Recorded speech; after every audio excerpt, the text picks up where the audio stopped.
bugün sizlere ayda nasıl 50 TL kasıyorum onu göstereceğim. Dostlarım, siz de shoplarınızın hızlı bir şekilde satış yapmasını istiyorsanız ve aynı zamanda da istediğiniz shop'u bulmak istiyorsanız Türk Shop World'üne gelebilirsiniz. Bu şekilde yazılıyor. Türk Shop World'ünde her kategoride shop var.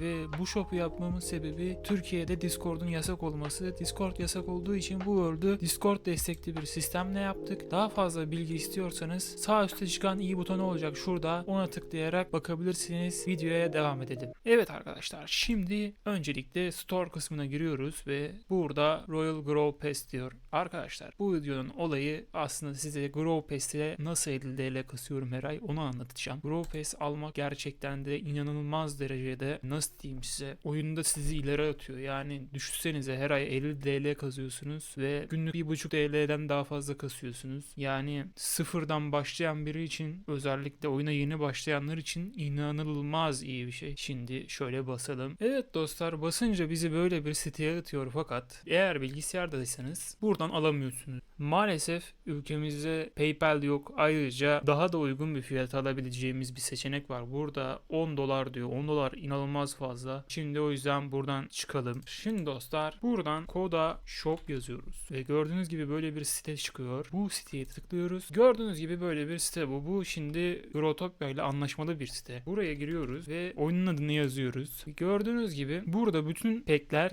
karşımıza çıkıyor ve inanılmaz indirimli. Nasıl indirimli? Bakın mesela demin 10 dolardı. 10 dolar ne oluyor? 400 lira oluyor normalde. Ama burada 300'e alabiliyorsun. Veya işte gem pack'ler de aynı şekilde. Mesela bakın bu 2000 lira normalde. Ama burada 1500'e alabiliyorsun tarzı. Yapmanız gereken tek şey, buraya Grow ID'ni yazıyorsun. Ondan sonra da ödeme yapacağın kart türünü seçiyorsun, hangisi ise. Sonra ödemeni yapıyorsun. Ben yapıp oyuna geçeceğim. Evet dostlar, şimdi envanterime geldi. Gördüğünüz gibi envanterime geldi. Şimdi bunu alıyorsunuz, üstünüze basıyorsunuz böyle. Gördüğünüz gibi 300 Grow Pass Point'i direkt şak diye zaten bastığınız anda veriyor. Ondan sonra şöyle basıyorsun anahtarına abi. Giriyorsun böyle. Sana günlük 5500 gem veriyor. Yani ay sonunda kaç oluyor? 55'ten 165 bin gem oluyor herhalde. Aynen o civarda. Bunu da alalım. Gördüğünüz gibi burada bize böyle belirli itemler veriyor. Genelde bunlar güzel itemler de çıkabiliyor. Kötü itemler de çıkabiliyor. Bok da çıkabilir, yani güvenmiyorum da. Mesela bu ayki çok kötü bence. Yani iğrenç bir item olmuş. Bu ne oğlum? Yani birazcık mantıklı itemler çıkarın. Hoca biraz sakinleşsin.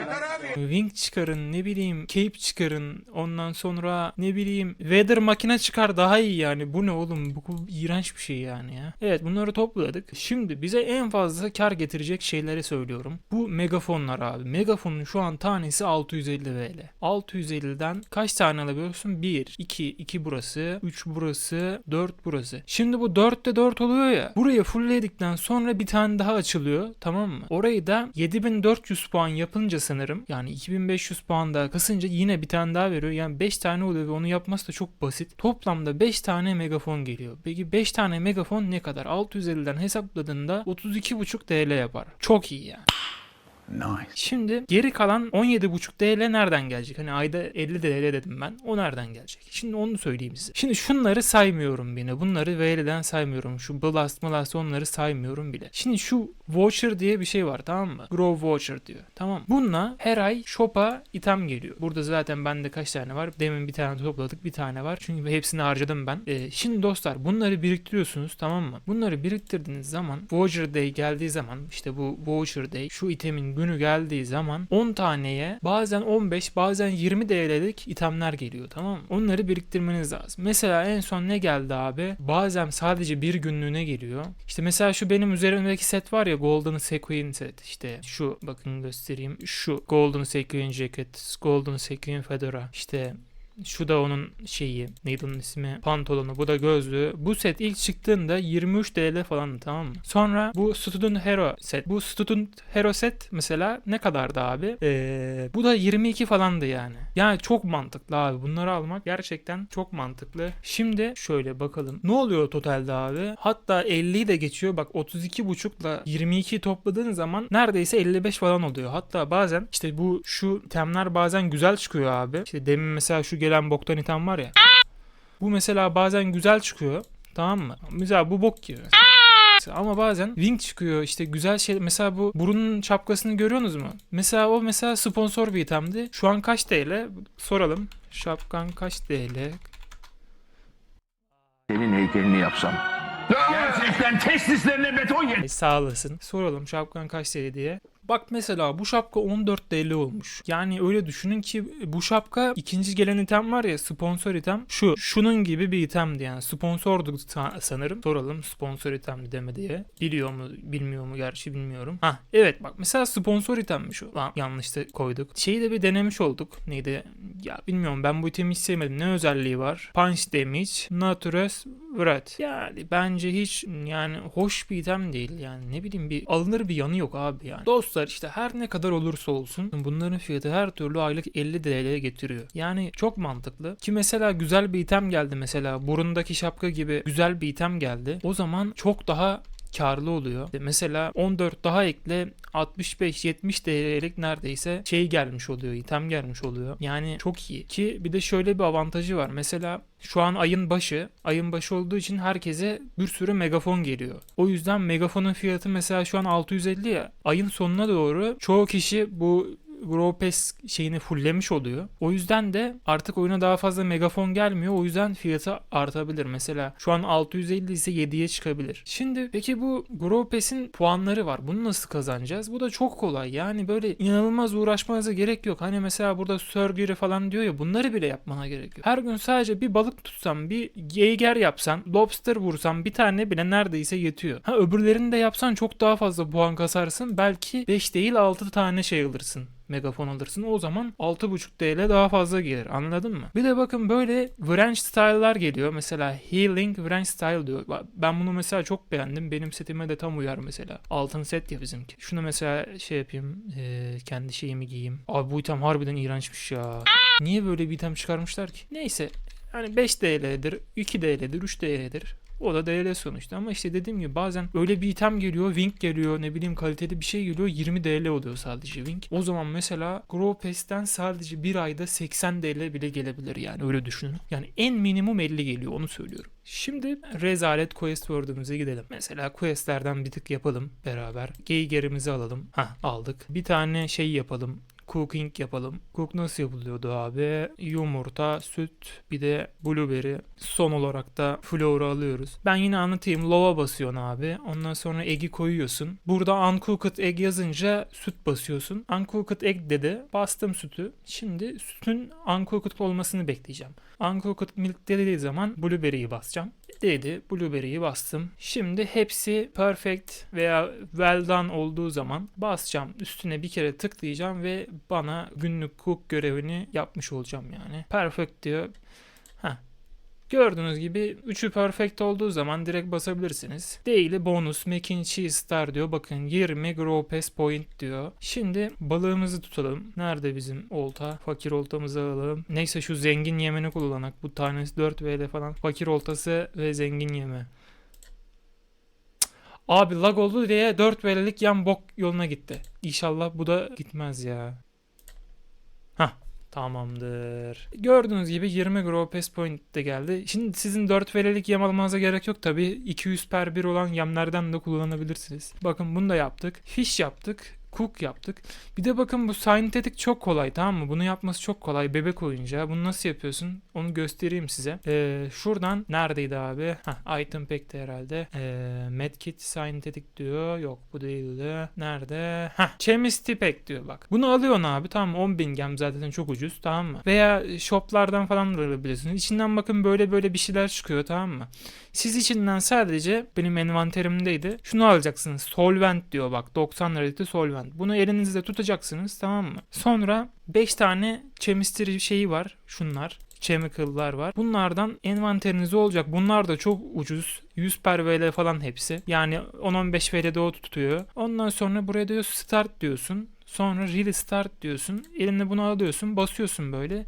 Bu renkleri aynı yapmaya çalışıyorsun. Bak mesela göstereyim. Tabi lagdan dolayı gösterebileceksek. Bakın kırmızı kırmızıya geldi, yeşil yandı. Gördün mü? Şimdi maviyi getireceğiz. Mavi, sarı. Tamam. Şu renk gelmesini bekleyelim. Bakın mavi geldi, yeşil oldu. Sarı geldi, yeşil oldu. Bir tane daha mavi gelmesi için basacağız şimdi. Tık tık tık. Şunu 2 tane mavi üst üste. Mavileri üst üste getirdik. Tak, maviler geldi. Kırmızı kendiliğinden geldi, 10 numara. Bir tane daha kırmızı hemen yanında zaten. Bunu da getirdik. Aha, buraya kırmızı çıktı. Bir tane daha basacağız. Okey. Tamam. Son bir tane kaldı. Bunu da basalım ve bu görev de tamamlansın. Evet, bu da böyle. Şimdi lobster görevi nasıl yapılıyor onu söyleyeyim size. Şimdi bakın, böyle lobster trap diye bir zımbırtı var. Şimdi bu lobster trap'i alıyorsunuz, tamam mı? Tanesi 3 TL falan. Şöyle yazılıyor bakın. Lobster trap. Şimdi bunu alıyorsunuz. Üstüne böyle su koyuyorsunuz. Şöyle üstüne su ekliyorsunuz. Ondan sonra herhangi bir balık yemini içine atıyorsunuz. Şu an benimkiler boş, o yüzden arkadaşım gördüğüne gideceğim. Evet dostlar, bastım gördüğünüz gibi. Bir de bunun şöyle içine balık yemini atıyorsunuz, tamam mı? Üstünden bir gün geçmesi gerekiyor. Bir de böyle biraz fazla atmanız lazım, ne bileyim 4 taneye falan koyun ki garanti olsun. 4 taneden biri illaki şey olur. Mesela bakın, bazıları gördünüz mü? Daha tutmamış diyor. Bazısı işte kaçmış diyor falan. Böyle bir sıkıntıyla karşılaşmamak için böyle 4-5 tane doldurun ki zaten bir günün sonunda her türlü oluyor. Kafanızda rahat etmiş olur. Evet, bunu yaptık, bunu yaptık. Geygeri yapmadık. Geygeri hemen yapalım. Evet, gördüğünüz gibi Geiger'i de yaptık. 20 Grow Pass Point bir daha geldi. Grow Pass veren şeylerden biri de Daily Quest. Daily Quest'ler ucuzsa onu da alabilirsiniz. O güzel şey veriyor. Güzel Grow Pass Point veriyor. 80 point veriyor. Bakalım bugün ne kadarmış. Bak, bugün 11 VL'ymiş. Tamam mı? 11'i basalım. 14 tane, bir de 200 de White Block. Tamam, doğru. Böyle kontrol etmenizde fayda var. Ulan ya. Tamamdır, bunu da verelim. Daily Quest turn in diyelim. Evet, gördüğünüz gibi 80 de Grow Pass verdi. 20 de ekstra verdi. Niye? Çünkü günün ilk tokenini aldık. Toplamda 100 tane gelmiş oldu. Şimdi bakalım ne durumda. Ödül durumuna bakalım. Rewards'e. Evet, gördüğünüz gibi bayağı bir ilerledi. Neredeyse ilk günden megafonumuzu alacağız. Bir de roles yapabilirsiniz dostlar. Ben genelde roles yaparken surgery yapıyorum. Şöyle bakayım. Şimdi roles diyelim. Dostlar, şimdi roles yaptığınız zaman 40 tane Grow Pass Point veriyor, tamam mı? Quest Select diyorsun. Ben genelde hep surgery yapıyorum. Fulllemeye çalışıyorum çünkü. Diyor bak, mesela hiç şey yapmamıza gerek bile kalmadı. Complete diyorsun. 40 Grow Pass verdi. Ben mesela ikincisini de yapmak istiyorum. 3000 gems verip ikincisini yapacağım. Diyor 3 tane surgery yap diyor, tamam mı?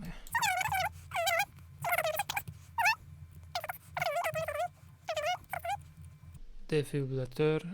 Legal brief geldi. Nice.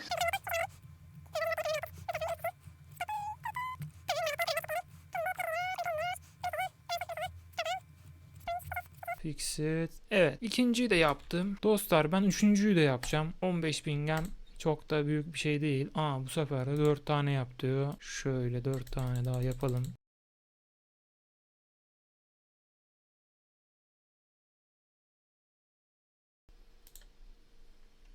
Evet, üçüncüyü de yaptım dostlar. Şimdi dostlar, eğer surgery yapmayı bilmiyorsanız, surgery ile ilgili de video yapacağım. Eğer yaptıysam sağ üstte çıkmıştır. Yapmadıysam da yakında yapacağım. Haberiniz olsun. Şimdi tekrardan Reverse'e gelelim ve gördüğünüz gibi megafonumuz da geldi envanterimize. Anında burada. Evet dostlar, anlattığım gibi bu yöntemlerle çok basit bir şekilde hızlıca gelişebilirsiniz. Yani olabilecek en hızlı gelişme yöntemi bu. Çünkü yani o kadar ileri atıyor ki sizi. Yani normal şartlarda yeni başlayan birinin bu kadar hızlı kasması çok zor. Evet dostlar, şimdi size en basit haliyle nasıl bu kadar hızlı kasılır anlattım. Yani bu şartlarda ayda 80 TL ila 50 TL arası kasabiliyorsunuz. Bence çok mantıklı, olabilecek en hızlı yöntemlerden biri. Yani zaman satın almış oluyorsunuz, öyle söyleyeyim size. Umarım beğenmişsiniz dostlar. Olabilecek en hızlı şekilde nasıl anlatılırsa öyle anlattım. Bu arada daha farklı şekilde de o Grow Pass Point'leri kazanılabiliyor. Mesela bakın, Goals diye bir kısım var. Buraya giriyorsunuz dostlar.